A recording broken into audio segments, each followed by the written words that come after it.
Hello. Today I want to speak directly to you, the people of Nigeria.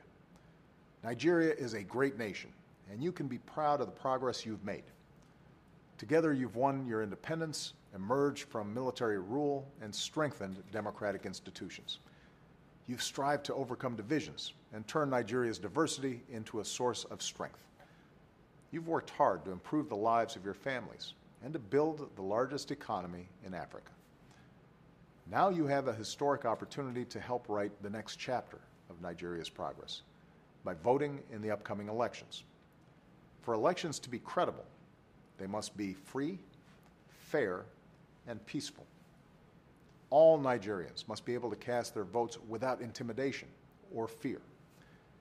So I call on all leaders and candidates to make it clear to their supporters that violence has no place in democratic elections, and that they will not incite, support, or engage in any kind of violence before, during, or after the votes are counted. I call on all Nigerians to peacefully express your views and to reject the voices of those who call for violence. And when elections are free and fair, it is the responsibility of all citizens to help keep the peace, no matter who wins. Successful elections and democratic progress will help Nigeria meet the urgent challenges you face today. Boko Haram, a brutal terrorist group that kills innocent men, women, and children, must be stopped. Hundreds of kidnapped children deserve to be returned to their families.